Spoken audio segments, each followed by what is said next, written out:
was diagnosed with stage 4 lung cancer in March of 2021. However, the signs that something was wrong had been there for at least 6 months beforehand. Now, I want to start out with saying I'm not a doctor. This is simply one person's experience, and I wanted to put it out there simply in the hopes that maybe for somebody else it might help keep them from making some of the same mistakes I did.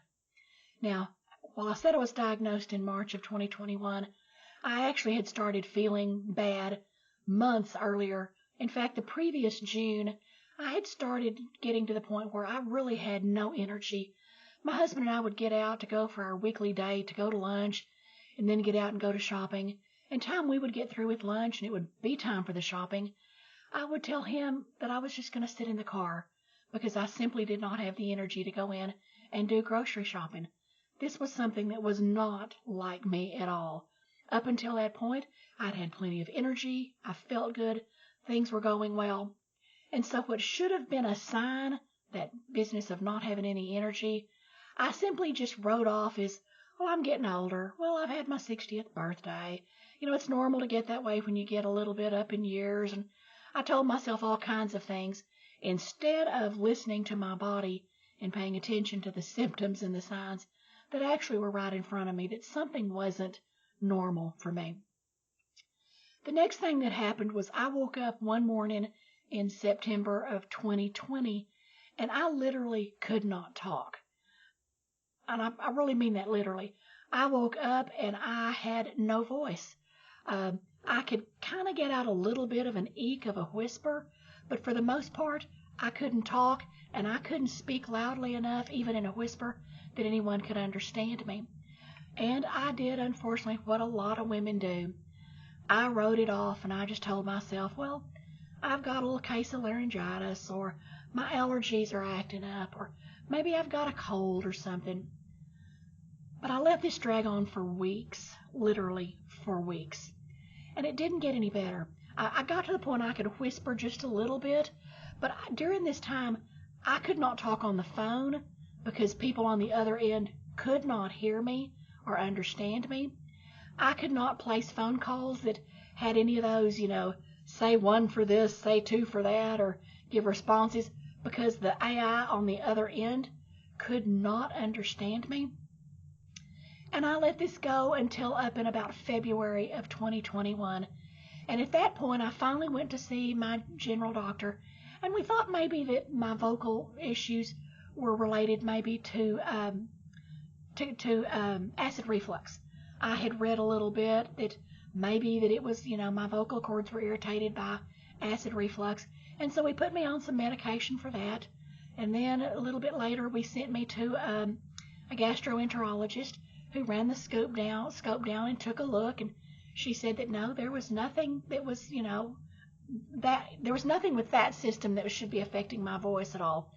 Finally, I went to see an ear, nose, and throat doctor who ran another scope down me, pulled the scope out, and informed me, you've got a paralyzed vocal cord, which was not something I was expecting to hear, but I thought, well, at least we've got an answer. So the doctor and I have been extremely lucky. All of my doctors have been fantastic. But the doctor and I discussed the fact that I could have surgery to repair the frozen vocal cord, or that it might heal on its own. But he said that considering that it had already been about 6 months, that I probably was time to look at going ahead and having surgery.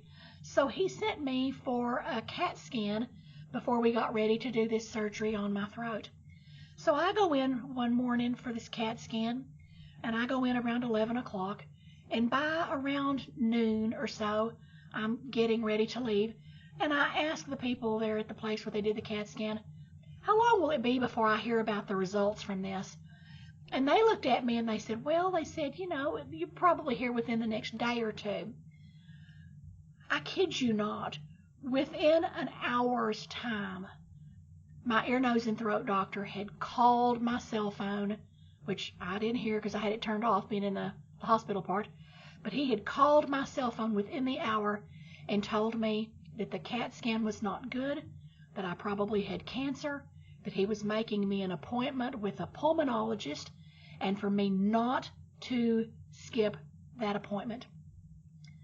So I go in about 2 days later to see the pulmonologist, and he tells me that I have stage 4 lung cancer.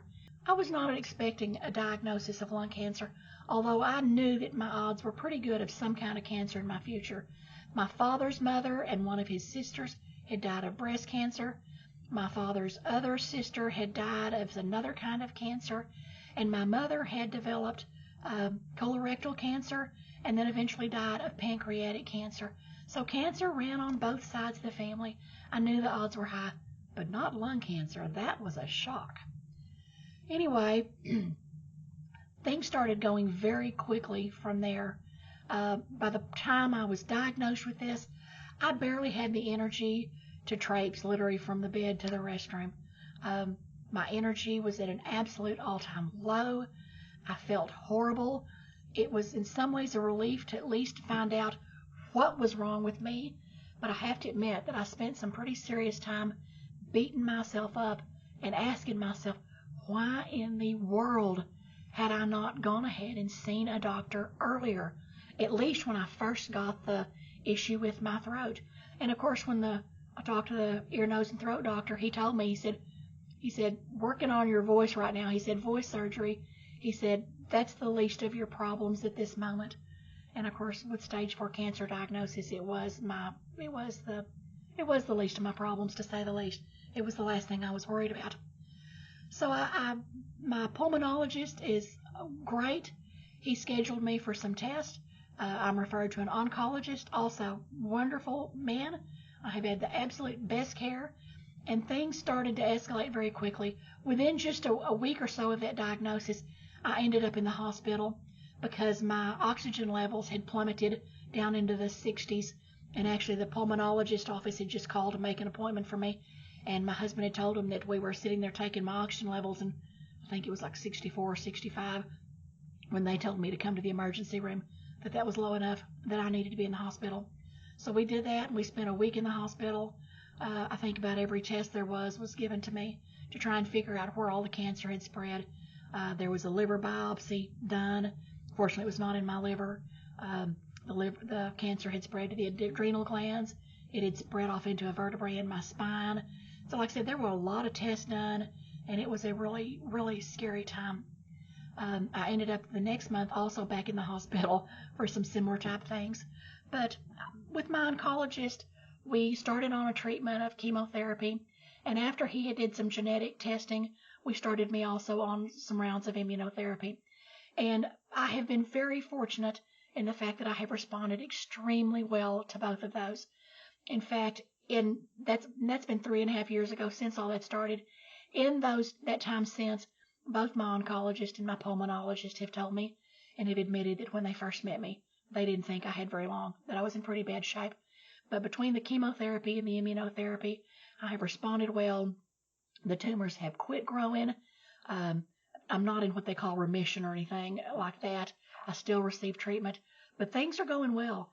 The fact that I'm still here 3.5 years after a pretty serious diagnosis is a testament to modern medicine and how great the doctors were. My point simply with telling this story is I want to reiterate to women, don't be stupid like I was. When things start going awry with your body, when you start feeling no energy, or your body starts feeling different, or things are just not normal for you, don't do like I did. Don't write it off to, I'm just getting older, or do the typical woman thinking, well, it'll pass, I'll get to that later. Because sometimes, unfortunately, that thing that we're trying to just kind of write off and trivialize and minimize is something serious that we need to go ahead and look at. I'm not one who believes in spending a lot of time dwelling on the past, and there's no reason to beat yourself up over things that happened in the past. But I do know that if I had to do it over again, I would not have taken so long before I started trying to figure out what was wrong. Now, I also got lucky. I managed to, in November of 2021, I was stable enough that the ear, nose, and throat doctor was able to go in and do throat surgery. I still do not have the voice that I had once upon a time. Once upon a time, I could holler all the way across a gymnasium or a football field and pretty much be heard. And I don't have that anymore, but I was able to have surgery on the vocal cord to help move it into a position where at least I can have a little bit of volume and be understood. So I'm extremely grateful for that. But again, I just want to reiterate, when things start feeling wrong, and when our inner voice inside, when our gut starts telling us this isn't right, listen to that little voice. Go ahead, make that appointment with the doctor.